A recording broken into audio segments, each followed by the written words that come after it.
Hey everyone, hey, we are on the wrong overlay. Let's fix that. All right. So remember, For Can and Sake, my podcast, probably at the end of the week, we will be moving to a live show format. I'm very excited for that, meaning that every day, every other day, who knows, the actual For Can and Sake podcast will be available after it is over with on all major digital platforms. And of course, you can catch it live here. I'll be letting you guys know what the topics are, what day we're going to be going live, all of that stuff. That information will be out there for you guys. I have to keep reminding you for it because if you're seeing this video after it has launched, you'll go look for Can and Sake. Of course, you can visit my website or forcanandsake.com for more information. Yes, I just plugged my own ad because I can do that. All right, today we got to talk about Chris Pratt. Weirdos are mad at Chris Pratt for reasons that you can't even say that they're irrational. They are irrational, but it's a little more sillier than that. So Chris Pratt has been rather apolitical for the most part, and he doesn't much speak about it. He's Christian though, of course, and apparently and I saw a post earlier in the week about someone saying that his bio on Instagram, I think it was, which had like a scripture, and they said it oozed of like white supremacy, and I was like, God, dog it, man, these mother. It just really goes to show how far we've come and how insane these leftists are, and this is the monster that they created. Not Chris Pratt in particular, but that's the monster that they created. But surprisingly enough, and this actually surprised me, and this is a big post that someone posted earlier, his co-workers are coming to his aid. First one I saw was Robert Downey Jr. Now, Robert Downey Jr. is not that much of a political guy as well, not publicly as much as some of the others that are part of the Marvel Cinematic Universe, Mark Ruffalo. But even Mark Ruffalo came to his defense. And I would actually say that I'm surprised. But what this post does is it highlights how they don't like that his co-workers, certainly in the Marvel Cinematic Universe, are coming to his defense. They actually disliked it, not the co-workers. Like this person down here is telling Mark Ruffalo to die. Now, of course, there's one way that we have to, or one perspective that we have to kind of consider here, and that's that these guys are all freaking lunatics. As you can see right here, I hate you and your friends. Seriously, shut the F up. What's wrong with you? Like, look, I hate white men. Like, all these weirdos. And Twitter, look, you can kind of nitpick and find insane people saying insane things on Twitter. And this is why I say that it is not representative. Of course, the dogs are barking. This is why I say that it's not representative of the real world. And in fact, including the blue check marks, celebrities, they need to understand that it's not real life. Instagram and Twitter aren't real life. And certainly when it comes to this election, you may want to pay attention to other things outside of the social media space because there's such a particular type of person that is very active on Twitter. Generally, though, it's these types. These people are insane. But this is I don't want to say this is the culture that they fostered. Not necessarily, no.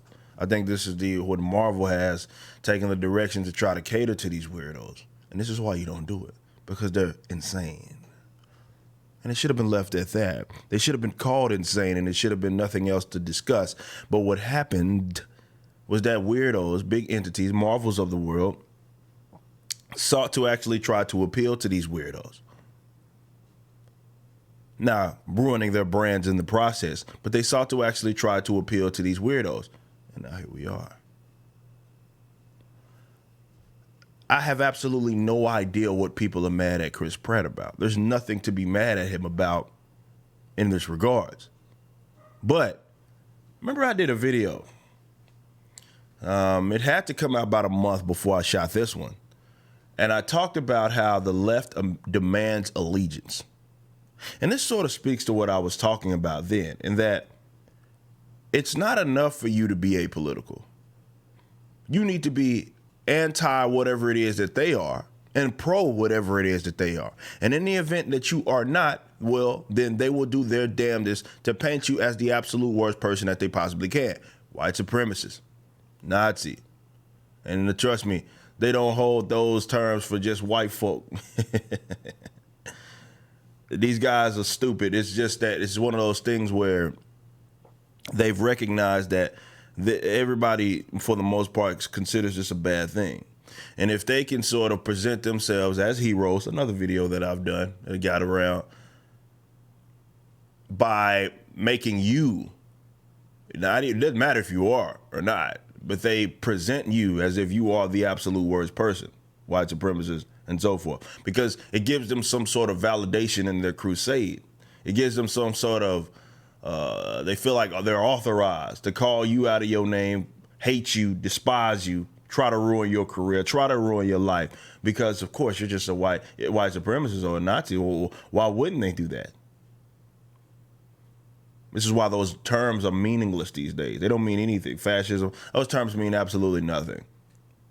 Not in this day and age in the realm of American politics or American, let's say, political theater, because that's more so what it is.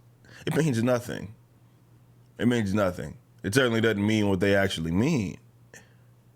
But I'm surprised, and I will give them credit to this, or to this is to their credit. I'm surprised that they actually came out there and went and defended Chris Pratt. Again, he did nothing wrong. But when you consider that a lot of these names, Mark Ruffalo was one of the ones that, he's a deranged leftist. Let's call it what it is. And they went to come to his defense. I was actually very surprised. But I would hope, if anything, the Mark Ruffalos of the world would understand that this is what you get when you try to appeal to these types. This is why there's nothing to discuss here. There's nothing to, like, this isn't anything like, oh, they have a point. No, they don't. They're lunatics. This is why you got to call it what it is, not allow it to manifest, because what happens is the insane people control the asylum. So what y'all are mad at Chris Pratt about, nobody knows. Well, let me say this. We know. He's a Christian. He's a white, straight man that isn't really apolitical. Oh, he is apolitical. He's not a leftist, traditionally, like a loudmouth one. Therefore, they assume that he's on the other side. Now, even if he was, what's the crime in that?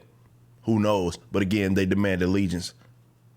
It goes back to that they demand allegiance, and it's not good enough. I will repeat this. It's not good enough to simply be apolitical. I prefer that most people be apolitical, actually.